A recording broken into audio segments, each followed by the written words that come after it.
राधे राधे दोस्तों, स्वागत है आपका हमारे YouTube चैनल शुक्ल जी संस्कृत ज्ञान गंगा में।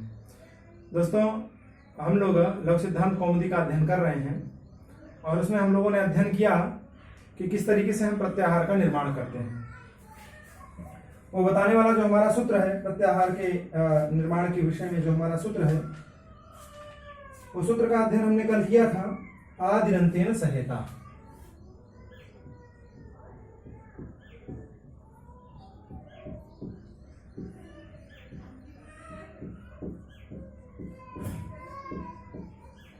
आदिरंतेन सहेता, ये क्या कहता है? ये कहता है आदि अंतेन सह इत। आदि जैसे हमारा सूत्र हो गया अ ई उण। अब इसमें कहता है कि अंत्यन सह, अंत्य के साथ, अंत जो इत है हमारा, उस इत के साथ, तो अंतिम हमारा इत है ण, तो ण के साथ जो आदि वाला है, तो आदि में हमारा कौन सा पद है? तो आदि में हमारा अ। इसको हम यहां पर लिख देंगे। तो ये क्या करता है कि कहते हैं कि अंत्य नेता सहित आदिर मध्य का नाम स्वस्य च संज्ञा स्यात्। आदि और मध्य का नाम, मध्य, आदि और मध्य में जितने वर्ण आते हैं उन संपूर्ण को वो समझ लेते हैं। इससे अण प्रत्याहार कहने मात्र से ही हमको आदि का भी और णकार के पूर्व माने अ और ण के मध्य में जो ई और उ आ रहा है, इनको भी हम क्या करते हैं? समझ लेते हैं। ये हमको प्रत्याहार से फायदा होता है। तो इस तरीके से हमने प्रत्याहार बनाना सीखा था। अब उसके आगे हम देखते हैं, उसके आगे का सूत्र है उ कालो झस्व दीर्घ प्लुतः। उ कालो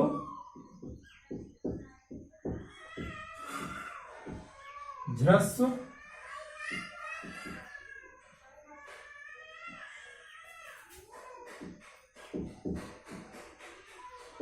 दीर्घ प्लुतः। उ कालो झस्व दीर्घ प्लुतः।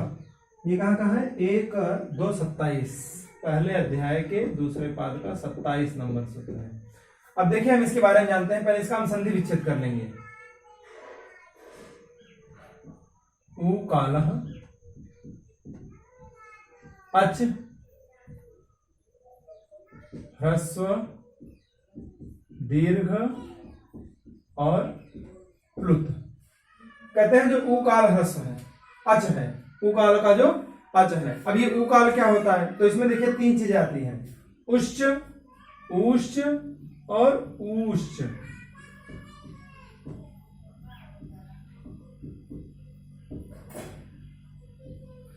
ये 3 काल आते हैं। एक में कम काल लगता है उश्च, उससे थोड़ा सा और समय लगाएंगे तो हो जाएगा ऊश्च, और उससे और थोड़ा सा समय लगाएंगे तो ऊश्च।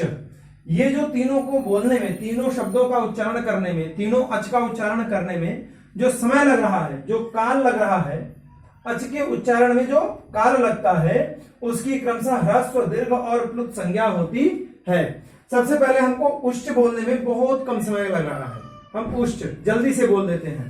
तो जब जल्दी से बोला जाता है, बहुत कम समय में जिस अच का उच्चारण होता है, उसके क्रम से ह्रस्व दीर्घ और प्लुत संज्ञा हो जाती है।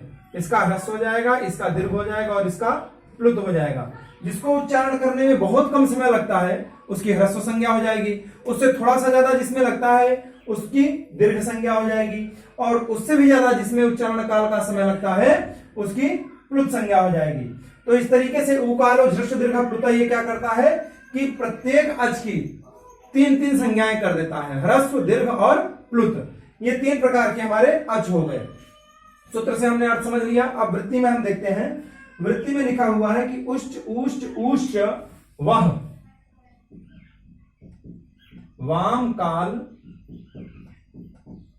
इव कालो यस्य।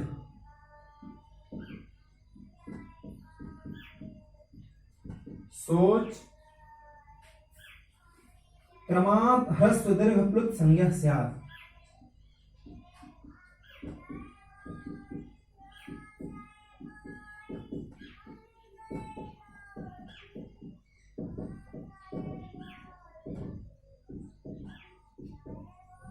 आराम से समझिएगा। कह रहे हैं उष्ट ऊष्ट ऊष्ट। अब ये वह का तात्पर्य क्या होता है? वह का तात्पर्य होता है ये तीनों। कैसे हम समझते हैं, जैसे भानु शब्द होता है तो भानु, भानु और भानवः,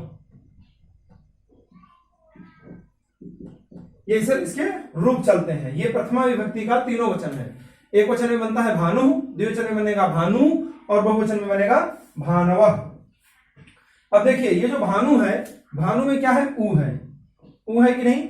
इसी ऊ को हम क्या करते हैं कि प्रथमा विभक्ति में विसर्ग लगा देते हैं और द्विवचन में हम क्या कर देते हैं, इसी को दुर्ग कर देते हैं और बहुवचन में यही हमारा वह के रूप में परिणित हो जाता है। यही ऊ क्या होता है, वह के रूप में परिणित हो जाता है। कैसे होता है उसको भी देखिए। इसमें जो प्रत्यय लगते हैं तो एक वचन में लगता है सु, द्विवचन में लगता है औ और बहुवचन में लगता है जस। अब देखिए कैसे कन्वर्ट होता है। ये हमारा क्या है, ऊ है, ऊ से हम जस विभक्ति ले आएंगे, चुटु से संज्ञा हो जाएगी, हमारा बच जाएगा अस, केवल अस बचेगा। अब स को क्या होता है, ऋतु विसर्ग हो जाता है, इसको रू होता है रू से, उसके बाद विसर्ग हो जाता है। वो प्रक्रिया आपको आगे समझ में आएगी। तो ऊ हो गया प्लस अह हो गया, इस तरीके से हो जाएगा। अब आप लोगों को पता ही है कि इसको हम क्या कर देंगे, यण कर देंगे। तो ऊ को क्या हो जाएगा, वह, इस हल व को आ में मिला देंगे तो ये क्या बन जाता है, वह बन जाता है। तात्पर्य यह है, वह कहने का तात्पर्य ये हो गया, इसमें सूत्र वृत्ति में जो वह लिखा गया है तो उष्ट, उष्ट, उष्ट, उष्ट, वह माने बहुवचन, अर्थात इन तीनों कालों का जो बोध हो रहा है, उष्ट माने ह्रस्व का भी, दीर्घ का भी और प्लुत का भी जो बोध हो रहा है, तो वह वाम, इसी की षष्ठी में वाम बन जाता है। आम प्रत्यय आता है तो वहां से वाम बन जाता है। वही कह रहे हैं कि उष्ट, उष्ट, उष्ट, वह, अर्थात ये जो दोनों प्रकार के ऊ हैं, ह्रस्व दीर्घ प्लुत। अब यहां पर एक शंका उठती है कि जब अ ई ऊण, अ ई उण, यहां अ से सूत्र को प्रारंभ किए थे तो यहां ऊ को ही क्यों लिया। ऊ को इसलिए लिए हैं क्योंकि ये स्पष्ट रूप से सुनाई देता है। अच्छा, उसमें एक और लॉजिक है, हो सकता है पाणिनि जी जब इस सूत्र की रचना कर रहे हो तो उसमें उनको किसी मुर्गे की आवाज सुनाई देती हो। अब मुर्गा क्या होता है, कु, कुड़ू, कु, इस तरीके से आवाज करता है। तो वो ह्रस्व का भी उच्चारण करता है, दीर्घ का भी उच्चारण करता है और प्लुत का भी उच्चारण करता है। तो वो ह्रस्व दीर्घ प्लुत तीनों का उच्चारण करता है और वो ऊ शब्द का से ही उच्चारण करता है, ऊ वर्ण से ही उच्चारण करता है। इसलिए हो सकता है उन्होंने केवल ऊ शब्द को ही यहाँ पर, ऊ वर्ण को ही यहाँ पर ग्रहण किया है। लेकिन इससे आप प्रत्येक अच को समझ लेंगे। अब आगे कहते हैं कि वह माने ये तीनों, इन तीनों का बोध कराने के लिए आओ वह पद दे दिया। अब वाम माने संबंध का बोधन हो गया। तो वाम माने ये जो उष्ट, उष्ट, उष्ट, ये तीनों हैं, इनका जो काल माने काल है, उस काल के इव, उस काल के समान, कालह, जिसका काल होता है, जिस अच का काल होता है, यस्य स्वः अच, वही अच क्रम से ह्रस्व दीर्घ प्लुत संज्ञा वाले होते हैं।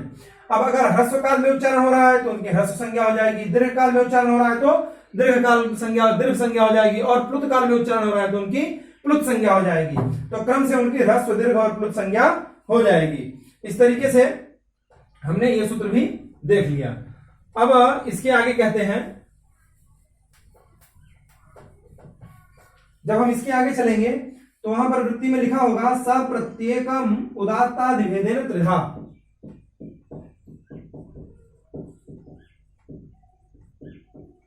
सप्रत्येक मुदात्तादिभेदेन त्रिधा, वह प्रत्येक जो अच है, जिसका अभी हमने तीन भेद किए थे, कौन कौन सा किए थे, ह्रस्व दीर्घ और प्लुत। तो ये तीन प्रकार की हमने संज्ञाएं की थी। एक ह्रस्व था हमारा, एक हमारा दीर्घ था और तीसरा क्या था, प्लुत।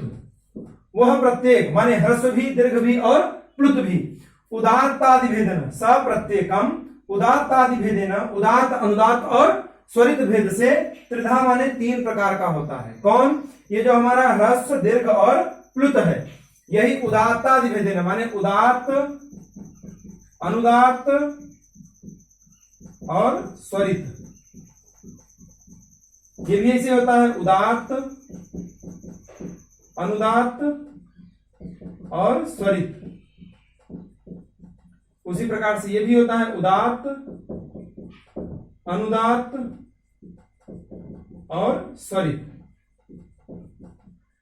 तो उदात्तादि भेदेन त्रिधा, ये ह्रस्व भी 3 प्रकार का हो गया, दीर्घ भी 3 प्रकार का हो गया और प्लुत भी 3 प्रकार का हो गया।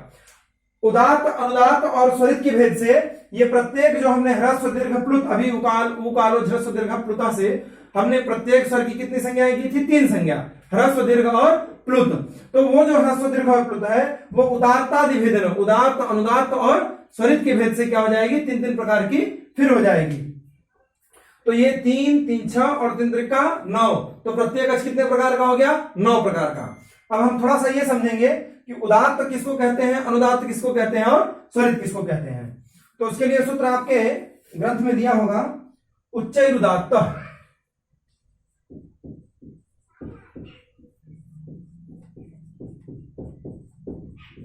नीचैरनुदात्त,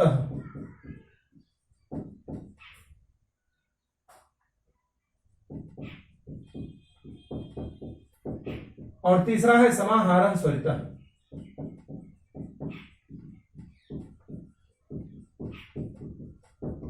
इस प्रकार से ये 3 सूत्र आपके ग्रंथ में दिए होंगे।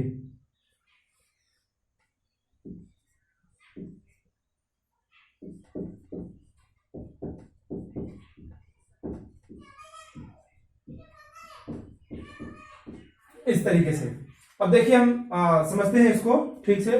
अब जो गीता प्रेस के लोक सिद्धांत कौमुदी है उसमें तो वृत्ति नहीं दी है, कई राइटर्स ने अपने ग्रंथों में वृत्ति दी है और कई लोगों ने नहीं दी है। तो हम इसको आराम से समझ लेते हैं, इसको समझने में कोई क्लिष्टता नहीं है, आप लोग थोड़ा सा ध्यान देंगे बहुत आसानी से समझ में आ जाएगा। उच्चैरुदात्त का तात्पर्य होता है कि हमारे मुख में कुछ स्थान होते हैं जिनसे हम वर्णों को बोलते हैं। तो वो कितने स्थान है? 8। कितने स्थान है? 8 स्थान है। अभी आप लोग आगे पढ़ेंगे उसको। तो उन 8 में से जो उच्चैरुदात्त ऊपर की ओर से उच्चारण हो रहा हो, मुख में ऊपर की ओर से उच्चारण हो रहा हो, उसे उदात्त कहते हैं। उच्चई माने ऊपर की ओर से जो उच्चारण हो रहा हो वो उदात्त कहलाता है, और नीचई माने जो नीचे की तरफ से उच्चारण हो रहा हो वो अनुदात्त कहलाता है। और जो ना नीचे हो और ना ऊपर हो, थोड़ा सा ऊपर हो थोड़ा सा नीचे माने बीच में ही हो, उसको हम कहते हैं स्वरित। फिर से एक बार समझ लीजिए, जो मुख में हम प्रयत्न करते हैं बोलने के लिए, जो हम मुख में उच्चारण स्थान होते हैं, उन उच्चारण स्थानों में जो ऊपर की ओर से उच्चारण होते हैं उनको हम उदात्त कहते हैं, जो नीचे की तरफ से उच्चारण होते हैं उनको हम अनुदात्त कहते हैं, और जो मिडिल में रहते हैं, ना ऊपर रहते हैं ना नीचे रहते हैं, या ये कह सकते हैं कि थोड़ा सा ऊपर थोड़ा सा नीचे, मतलब कि बीचों बीच रहते हैं, उनको हम स्वरित वर्ण कहते हैं। तो उदात्त, अनुदात्त और स्वरित, उदात्त, अनुदात्त और स्वरित, उदात्त, अनुदात्त और स्वरित, इस तरीके से सबसे पहले हमने स्वर के कितने भेद किए? 3 भेद किए, ह्रस्व, दीर्घ और प्लुत। उसके बाद उनका उदात्त, अनुदात्त और स्वरित भेद से हमने फिर 3-3 पार्ट में उनको डिवाइड कर दिया। अब इनके उच्चारण करने की पद्धति क्या होती है? तो देखिए, जब हम उच्चैरुदात्त से उच्चारण करेंगे तो उ, नीचैरुदात्त से उच्चारण करेंगे तो उ, और जब स्वरित से करेंगे तो उ। ये थोड़ा प्रयास है, विशेष रूप से तो इसका वेद में ही प्रयोग होता है, लेकिन यहां पर भी जितना हमको जानने के योग्य था वो हमने समझ लिया है। तो अब ये कितने प्रकार का हो गया? टोटल 9 प्रकार का हो गया। तो हमारा एक जो ऊ ह्रस्व है, वो ऊ वर्ण है, ये हमारा कितने प्रकार का हो गया?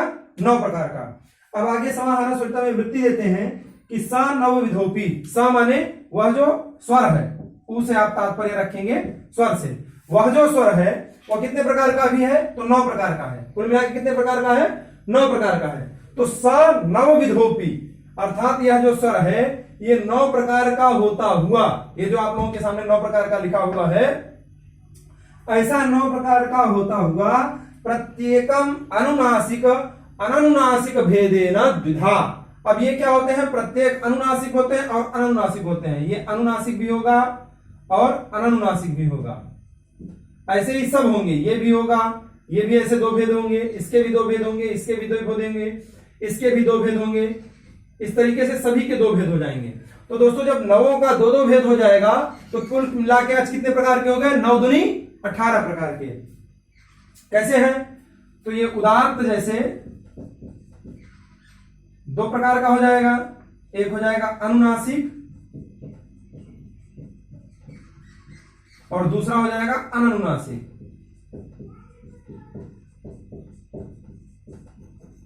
ऐसे ही अनुदात्त, अनुदात्त भी क्या है, दो प्रकार का हो जाएगा, एक अनुनासिक और दूसरा क्या है, अनुनासिक।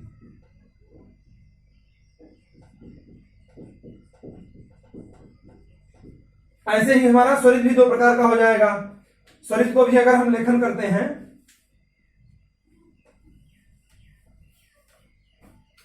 तो जो हमारा स्वरित है वो भी दो प्रकार का हो जाएगा, एक अनुनासिक और दूसरा अनुनासिक।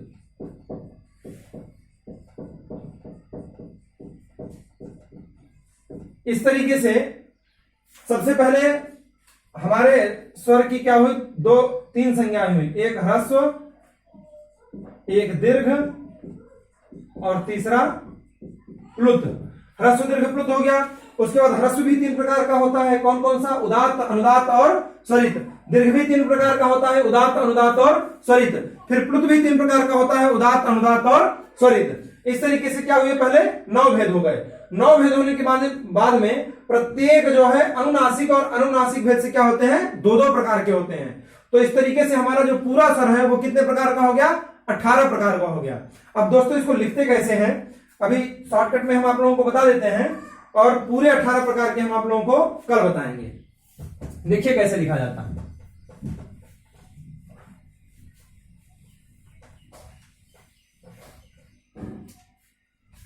ह्रस्व ये हो गया हमारा ऊ, ये ह्रस्व हो गया। दीर्घ में जब हम जाएंगे तो दीर्घ हमारा हो गया ऊ, और जब हम प्लुत में जाएंगे तो प्लुत में हमारा हो जाता है ऊ के बाद ऐसे 3 लिख देते हैं। ये हमारा प्लुत का लेखन हो गया। ऐसे हम ह्रस्व को लिखते हैं, दीर्घ को लिखते हैं और प्लुत को लिखते हैं। अब जो हमारा उदात्त होता है ये उदात्त के अंतर्गत ऊ आ जाएगा। अगर हम अनुदात्त करेंगे तो अनुदात्त में हम यहां नीचे ऐसे लगा देते हैं। आप लोगों ने वैदिक मंत्रों में देखा होगा कि ऐसे लगा रहता है। और जब हम स्वरित करेंगे तो स्वरित में ऊ लिख के ऊपर एक ऐसे डंडी खड़ी रहती है। ये हमारा क्या हो गया, ह्रस्व के तीनों भेद हो गए, उदात्त, अनुदात्त और स्वरित। ऐसे जब हम दीर्घ के देखेंगे तो ये तो उदात्त हो गया, और जब हम अनुदात्त में जाएंगे तो नीचे ऐसे लग जाएगा, और स्वरित में जब हम जाएंगे तो उसको ऐसे ऊपर एक डंडी लगा देंगे। इस तरीके से क्या होता है, ये स्वर है, ये क्या है, स्वर है। ऐसे जब हम प्लुत में जाएंगे तो ये तो सिंपल है, उदात्त हो गया। अनुदात्त में हम जाएंगे तो उसके नीचे लगा देंगे स्वर, और जब स्वरित में जाएंगे तो उसके ऊपर हम स्वर लगा देंगे। ये हो गया हमारा उदात्त, अनुदात्त और स्वरित। अब दोस्तों देखिए ये केवल ऊ है, 1 2 3 4 5 6 7 8 9।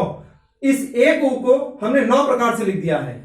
अब इसका जो उच्चारण होता है वो भी भिन्न भिन्न प्रकार से ही होता है, लेकिन अब परंपराएं थोड़ी विलुप्त होती जा रही है, इसलिए धीरे धीरे उच्चारण करने की जो सामर्थ्य है उन लोगों को बहुत कम पता है। अब इसको जब हम फिर दो प्रकार से करेंगे तो ये तो हो गया अनुनासिक और ये हो गया अनुनासिक। अनुनासिक में क्या होता है, ऊपर चंद्र बिंदु लगा देते हैं, ये अनुनासिक हो गया। इसका अनुनासिक बनाएंगे तो ऊपर चंद्र बिंदु और ये स्वरित अनुदात्त। इसका जब हम बनाएंगे तो ये हो गया स्वरित और ये हो गया अनुनासिक। ऐसे ही हम इसका देख लेते हैं। इसका जब हम देखेंगे तो ये अनुनासिक है और ये इसके आगे आ जाएगा अनुनासिक। इसको अनुनासिक बनाएंगे तो ये हो जाएगा अनुनासिक, इसको बनाएंगे तो ये भी हो जाएगा अनुनासिक। फिर हम इसको देख लेते हैं, ये अनुनासिक है, इसको अनुनासिक बनाएंगे तो ये अनुनासिक हो गया। इसको भी हम अनुनासिक बना देते हैं और फिर हम इसको भी अनुनासिक बना देते हैं। इस तरीके से देखिए 1 2 3 4 5 6 7 8 9 10 11 12 13 14 15 16 17 18 इस तरीके से 18 प्रकार के जो स्वर होते हैं उसके बारे में हमको जानकारी प्राप्त हो गई। तो मित्रों ये जो 18 प्रकार का हमारा स्वर होता है ये वेद में विशेष रूप से प्रयोग होता है और काव्य में तो इसका बहुत ही कम प्रयोजन है, बहुत ज्यादा विशिष्ट प्रयोजन नहीं है। वेद में उच्चारण की सामर्थ्य में अगर कहीं गड़बड़ी हो जाए तो वहां पर भी अगर हम स्वर को कहीं गलत बोल दे रहे हैं तो उसका अर्थ सीधा सीधा गलत हो जाता है। जैसे आप लोगों ने सुना होगा कि त्वष्टा ऋषि ने यज्ञ किया था और उनके स्वर में कहीं गड़बड़ी हो गई थी, और उस गड़बड़ी के कारण उनका क्या हो गया था, इंद्र को मारने वाला जन्म ले, ऐसा कहना चाहिए था, और उन्होंने कह दिया इंद्र से मरने वाला जन्म ले। अर्थात इंद्र का शत्रु जो है उनको ये उच्चारण करना था कि इंद्र का शत्रु बढ़े, और उन्होंने उच्चारण कर दिया कि इंद्र रूपी जो शत्रु है उसका क्या हो, वर्धन हो, उसकी वृद्धि हो, वो बढ़े। तो एक स्वर मात्र के गड़बड़ होने से पूरे मंत्रों का अर्थ बदल जाता है, और उसको जो काम करना होता है वो मंत्र वो काम नहीं कर पाता है, उसके विपरीत कार्य को कर देता है। इसलिए हमको स्वर का ज्ञान होना परम आवश्यक है। तो मित्रों, आज हमने ये जान लिया कि स्वर कितने प्रकार के होते हैं। तो एक जो स्वर होता है, वैसे तो संस्कृत व्याकरण में 9 स्वर होते हैं, उनमें से जो एक स्वर होता है वो कितने प्रकार का होता है, 18 प्रकार का होता है। तो इस तरीके से आज हमने स्वर के बारे में पूरा वर्णन पढ़ा। तो आज की क्लास में सिर्फ इतना ही। दोस्तों, अगर हमारी वीडियो अच्छी लगे तो आप लाइक जरूर करिएगा और हमें कमेंट बॉक्स में जरूर बताइएगा कि आपको हमारी वीडियो कैसी लगी। अगर आप हमारे चैनल पर नए हैं तो प्लीज चैनल को जरूर सब्सक्राइब करिएगा, और ये वीडियो अपने दोस्तों के साथ भी शेयर करिएगा ताकि उनको भी यह ज्ञान हो सके और वो भी व्याकरण का अध्ययन कर सकें। ठीक है मित्रों, आज की क्लास में सिर्फ इतना ही। राधे राधे, जय श्री राम।